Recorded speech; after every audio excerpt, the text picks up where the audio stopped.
അമേരിക്കയിൽ ആഞ്ഞടിച്ച് ചുഴലിക്കാറ്റ്. ശക്തമായ കാറ്റിൽ കനത്ത നാശനഷ്ടം. 40-ൽ പരം പേർ മരിച്ചതായി റിപ്പോർട്ട്. 7 സംസ്ഥാനങ്ങളിലെ വൈദ്യുതി ബന്ധം നിലച്ച നിലയിലാണ്. ജനങ്ങളെ സുരക്ഷിത സ്ഥാനങ്ങളിലേക്ക് മാറ്റാൻ അധികൃതരുടെ മുന്നറിയിപ്പുമുണ്ട്. യുഎസിലെ 4 സംസ്ഥാനങ്ങളിലാണ് വീണ്ടും ചുഴലിക്കാറ്റ് ആഞ്ഞടിച്ചത്.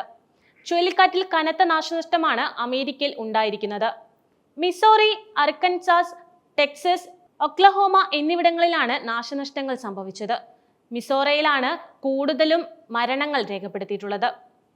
തെക്കുകിഴക്കൻ സംസ്ഥാനങ്ങളിലാകെ കോടികളുടെ നാശനഷ്ടമാണ് ഉണ്ടായതെന്ന് വ്യക്തമാവുന്നത്.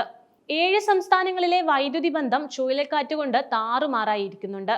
ചിലയിടങ്ങളിൽ വൈദ്യുതി ബന്ധം പുനഃസ്ഥാപിച്ചെങ്കിലും വിവിധ നഗരങ്ങൾ ഇപ്പോഴും ഇരുട്ടിലാണെന്നാണ് വിവരം. 26 ചുഴലിക്കാറ്റുകൾ രൂപപ്പെട്ടതായാണ് റിപ്പോർട്ടുകൾ. എന്നാൽ ഇവയൊന്നും നിലം തൊട്ടതായും സ്ഥിരീകരണമില്ല. ടെക്സസിൽ പൊടിക്കാറ്റിനെ തുടർന്നുണ്ടായ കാർ അപകടങ്ങളിലെ 3 മരണം ഉൾപ്പെടെ 20 പേരാണ് കൊല്ലപ്പെട്ടിരുന്നത്. കൻസാസിൽ 50-ലധികം വാഹനങ്ങൾ കൂട്ടിയിടിച്ചുണ്ടായ അപകടത്തിൽ 8 പേരും മരിച്ചു. ചുഴലിക്കാറ്റ് ജീവനാപത്തായി മിസോറയിൽ പലയിടങ്ങളിലും ഇനിയും വൈദ്യുതി ബന്ധം പുനഃസ്ഥാപിക്കാനായിട്ടില്ല. സാധാരണ നിലയിലേക്ക് എത്തുന്നതുവരെ സുരക്ഷിത സ്ഥാനങ്ങളിലേക്ക് മാറാൻ അധികൃതർ മുന്നറിയിപ്പ് നൽകിയിട്ടുണ്ട്. ചുഴലിക്കാറ്റ് 100-ലധികം കാട്ടുതീകൾക്ക് കാരണമായതും റിപ്പോർട്ടുകളുണ്ട്. വരണ്ട കാറ്റ് കാട്ടുതീ വേഗത്തിൽ പടരുന്നതിന് കാരണമായി.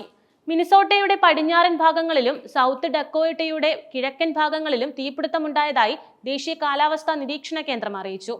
ചുഴലിക്കാറ്റിനെയും കാട്ടുതീയെയും തുടർന്ന് 300-ലധികം വീടുകളാണ് കേടുപാട് സംഭവിച്ചത്.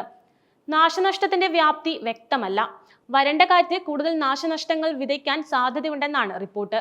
ശനിയാഴ്ച വൈകിട്ട് മുതൽ കാലാവസ്ഥ മോശമാണ് അവിടെ. അർക്കൻസാസ്, ജോർജിയ എന്നിവിടങ്ങളിൽ ഗവർണർമാർ അടിയന്തരാവസ്ഥ പ്രഖ്യാപിച്ചു. ഒക്ലഹോമയിൽ 689 ചതുരശ്ര കിലോമീറ്റർ ഭൂമി നശിച്ചതായാണ് വിവരം.